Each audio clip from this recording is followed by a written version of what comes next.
Anna, c'est Mamie Anna, Anna Marie. Quand elle s'est mariée, elle a fait un vœu auprès de la Vierge.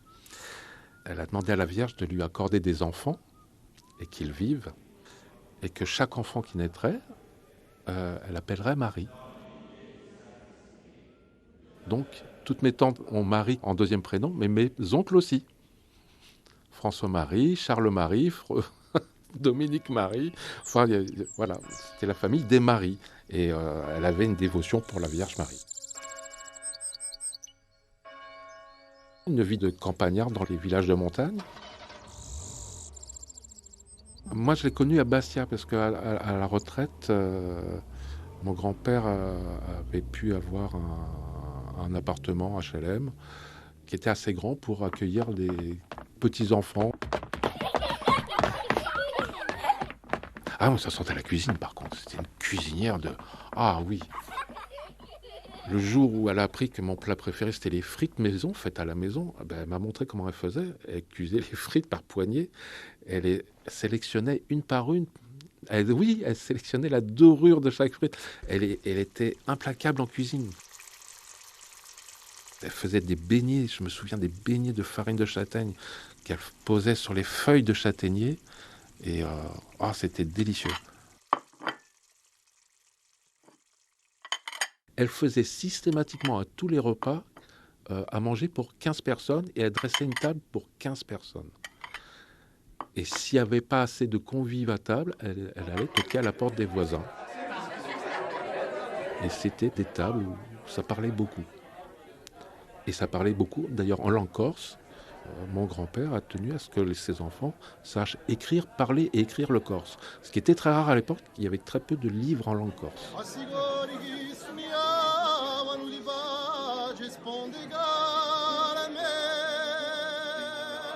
Il faut dire qu'il n'y avait pas beaucoup de disques corse. La culture corse, les chants polyphoniques, tout ça, on l'entendait à l'église, mais il n'y avait pas cette ouverture sur la culture. Je vous parle des années 70, madame. Hein.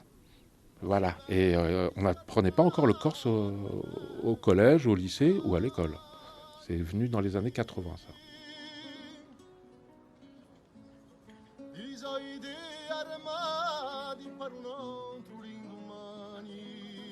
C'était quelqu'un qui n'avait pas eu d'éducation. Elle n'était pas allée à l'école. Elle parlait très peu français, mais elle faisait l'effort pour les enfants.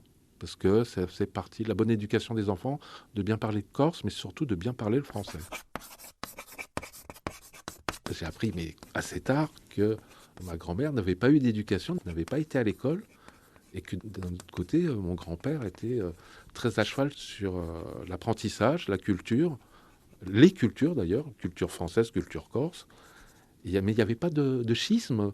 Enfin, ils étaient tellement harmonieux ensemble, le couple ils étaient tellement attentionnés l'un envers l'autre. Voilà.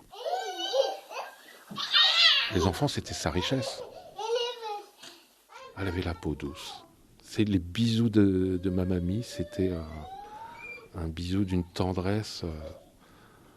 Ça réchauffait le cœur. On ne pouvait pas être triste quand on avait un bisou de mamie.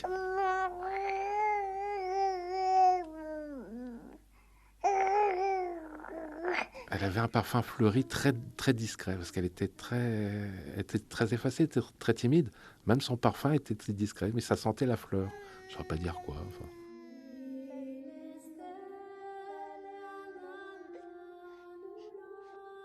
Très affectueuse. Elle nous prenait dans les bras. Elle nous faisait des câlins. Elle nous parlait en corse. Et je parlais pas corse. Je ne parle toujours pas corse. J'ai oublié le peu que je savais. Mais on comprenait parce que c'était le langage de l'affection. C'est à la fois par les gestes, les caresses et les regards, ce sont des sonorités qui accompagnaient cette tendresse-là. Et donc, voilà, c'était la langue de l'amour. L'unité de la famille intergénérationnelle, l'unité de la grande famille, là, les grands-parents, les enfants, les petits-enfants, c'était l'image de quelque chose de sacré qu'il fallait savoir préserver, protéger des agressions de la vie. Elle a connu la misère. Elle a connu aussi la guerre. Sa maison a été bombardée par les Américains pendant la Deuxième Guerre mondiale.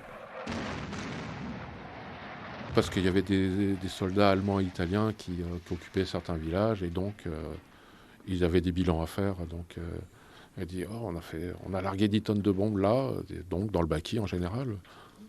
Non, c'était absurde, hein, c'était complètement absurde. Alors Mamie Anna m'a appris à aimer la simplicité, la modestie. Il fallait apprendre le courage. Et que quand on arrivait à avoir du courage devant les épreuves, on n'avait pas à s'en glorifier. Il fallait rester humble et modeste. Son côté chrétien peut-être très, très pesant, mais enfin, la dignité, c'est quelque chose qui doit se conquérir.